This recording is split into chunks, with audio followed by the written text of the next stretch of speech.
Hello and namaste, everyone. I'm extremely grateful for this opportunity to present my work and also for being considered for this extremely prestigious prize. The focus of my work is on reducing the threats to international peace and security from the potential development and use of biological weapons.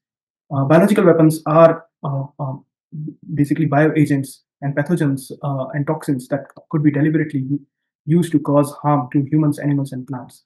Some examples of bioagents that have been in the past tried and tested as bioweapons are mentioned here. Now, the impact of bioweapons could be huge on number of areas. In terms of health, bioweapons could lead to high fatality rates and long-term disabilities. If bioweapons target agriculture, they can devastate crops and livestock, leading to food shortages and potentially social and political instability. Economic disruption could be huge again with the use of bioweapons, and this could be something similar or even worse than what we have seen during the COVID-19 pandemic. And there are obvious security and geopolitical implications use of bioweapons, as they are considered weapons of mass destruction and could be used by both state and non-state actors. In fact, bioterrorism is a very, very serious and real possibility and a huge cause of concern from the security point of view. These kind of challenges could also lead to geopolitical tensions and conflicts with serious consequences. This project aims to address some of the challenges related to biological security, which includes the current lack of awareness and limited capacity related to biosecurity. So even among the scientists, policymakers, and security professionals, the full spectrum of understanding of biological security is currently very limited, and also how to respond and first detect and then respond to deliberate bio events is the capacity is quite limited at the moment. Then there are very few countries at the moment that have national biodefense or biosecurity policy, and even when it is present, it's often fragmented. Especially in the global south, the policy uh, on biosecurity is siloed across various government agencies related to health, science, security, and defense related agencies. And they don't always work in a very coordinated manner that creates a lot of gaps in terms of the governance challenges that are there. There is also very limited training opportunities and career growth opportunities for young professionals who want to work in this area of reducing these threats of bioweapons. And this project aims to address and fill some of these gaps by promoting and strengthening a sustained science-informed biosecurity through policy research and policy advocacy and capacity building. And I'll be briefly talking about all three of these now.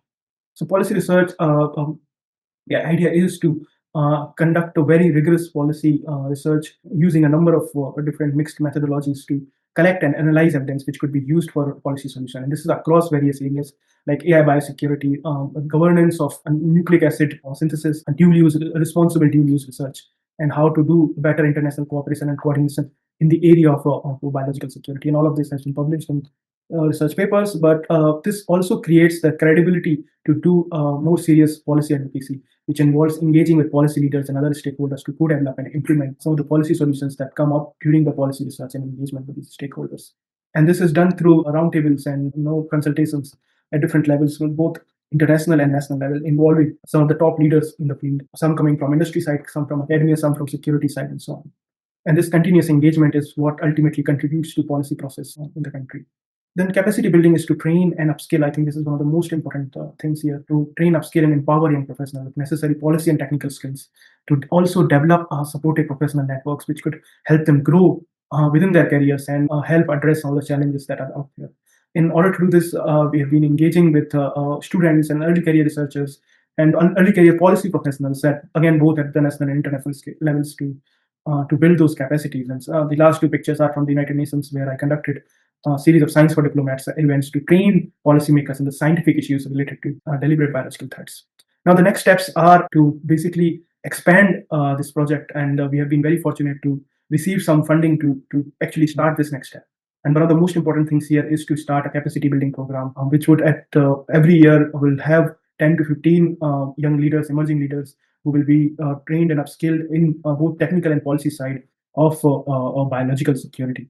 They're also developing an online resource directory that which would have all kind of accessories, including things like research papers, books, monographs, videos, and so on, that anyone can access and use to learn and understand more about this area. An online lecture series which would be open to all will also be started, where the top experts in the field will talk about basic concepts as well as emerging challenges and developments in this area. An academic curriculum is also being considered, which will start with at my university, but it could also be shared with others, especially in the global south, for them to train more people in biological security and reducing biological threats.